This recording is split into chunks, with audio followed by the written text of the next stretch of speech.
Hey David. Qu'est-ce qu'il y a, Francis? Ben là, aujourd'hui, j'ai rien que couru un 5 km, là, mais ça marche pas, là. J'ai mal aux pieds, là. Ah oui, parce que tu as couru 5 km avec ces chaussures-là? Ben ouais, mais tu sais, mes souliers étaient tous mouillés et tout ça. Fait que je me suis dit, ben j'ai pris la première sur le bord. Fait que j'ai comme pris ces bottes-là. Ça va faire le travail. Ah, ok. Bah là, je comprends pourquoi t'as mal aux pieds. Parce que 5 km avec des chaussures faites pour faire de la rando à la montagne, c'est sûr que tu vas venir avec moi, puis on va parler chaussures aujourd'hui. OK, c'est bon.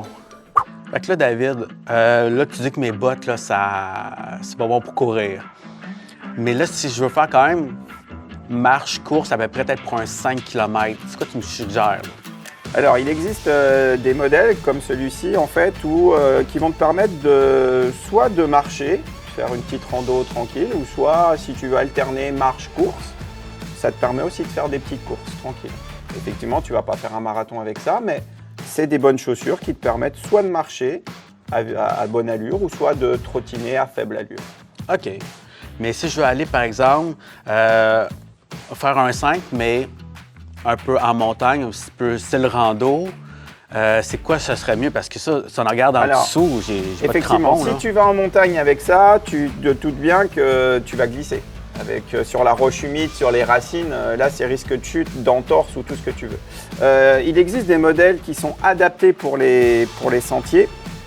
Okay. Comme tu peux voir, la grosse différence avec celle-ci, c'est que là tu as vraiment des espèces de crampons en dessous qui vont faire une bonne adhérence et qui vont éviter les glissades, les chutes et tout ça. Et ça, sur des sentiers de montagne, pour marcher ou pour courir, c'est le top du top. C'est bon, mais ceux-là, par exemple, je les utiliserai pas sur l'asphalte, par exemple? Ah, surtout pas. Celles-ci, elles sont vraiment faites pour sentier. Sur l'asphalte, c'est vraiment semelle lisse, adaptée pour le bitume. OK. Puis, à part ça, maintenant, si on regarde côté hauteur du niveau à l'intérieur de ta semelle, me suis dit que minimaliste, maximaliste, ça ressemble à quoi? Effectivement, actuellement, tu as vraiment deux tendances, les minimalistes, les maximalistes, avec un indice qui te permet de savoir exactement si tu veux plus du minimaliste ou du maximaliste. Un truc à retenir, on ne va pas rentrer trop dans les détails. Tu as des chaussures comme celle-ci qui sont minimalistes, tu peux le voir à l'épaisseur de la semelle extérieure, tu vois que c'est quand même assez... le pied est quand même assez proche du sol. Voilà, ça c'est une chaussure minimaliste. Okay. Après, effectivement, si tu prends un modèle comme celui-ci, tu vois tout de suite visuellement, tu as vu la hauteur, là on est sur des modèles beaucoup plus maximalistes. OK. Fait que là, tout dépendant de la personne, il faut que si la personne est déjà dans le maximaliste, de plus rester là, ou si la personne est déjà dans le minimaliste, de rester. C'est ça. C'est ça. Tu as des gens qui préfèrent vraiment avoir une foulée plus minimaliste, d'autres plus maximalistes. Ça, c'est très individuel. Il faut venir au magasin, discuter avec le spécialiste. Il va te conseiller selon ce que tu recherches, selon plein de critères. OK, c'est bon. Mais si, mettons, un coureur plus lourd, y a-t-il quelque chose? Parce que ça vaut, mettons, être minimaliste ou maximaliste. Y a-t-il quelque chose qui peut aider? Effectivement, on va dire que ces modèles-là sont quand même pour des coureurs légers, entre guillemets. Il existe aussi des modèles comme ceux-là, où là, ils sont vraiment plus adaptés à des personnes qui ont un poids plus important. On le voit, la semelle est épaisse, c'est beaucoup plus... Il y a beaucoup plus d'amorti, c'est beaucoup plus stable. Ce modèle-là ou ce modèle-là, là, on s'en rend beaucoup plus compte. Là, on voit qu'il y a beaucoup plus de soutien dans la chaussure pour la personne qui est plus lourde. OK, c'est bon.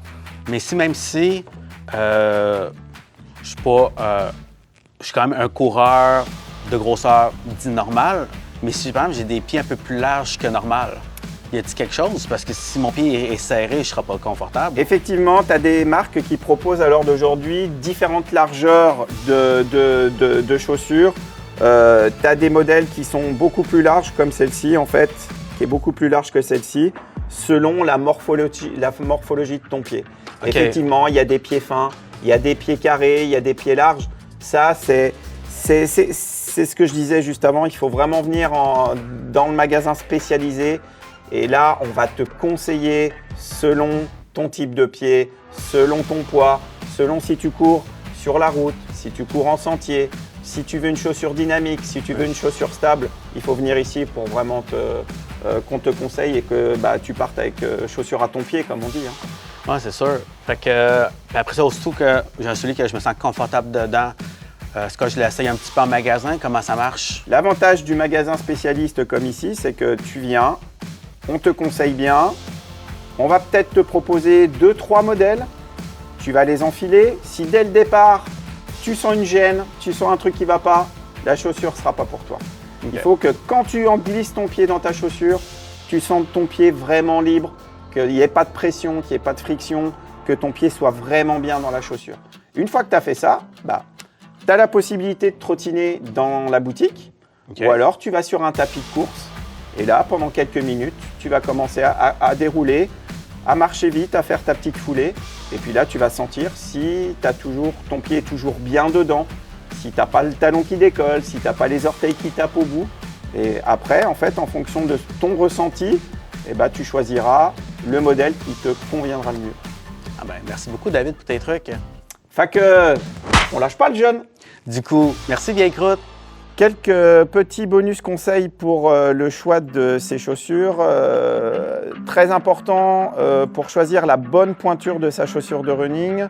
Il faut savoir que, en général, en mesurant la longueur de son pied, on doit ajouter environ 1 cm parce que le pied gonfle durant l'effort. Donc ça, c'est un critère très très important à prendre en compte. On entend souvent parler du mot drop. Il y a beaucoup de gens qui ne savent pas exactement ce que c'est. Le drop, en fait, c'est la différence de hauteur en millimètres entre l'épaisseur de la semelle au talon et l'épaisseur de la semelle à l'avant-pied. On parle aussi souvent de gens qui ont des foulées pronatrices, supinatrices ou universelles. Effectivement, il existe différents types de déroulement du pied lorsque qu'on court. Ce qu'il faut savoir globalement, c'est que la plupart des gens ont une foulée universelle ou pronatrice et qu'un faible pourcentage de la population a une foulée supinatrice.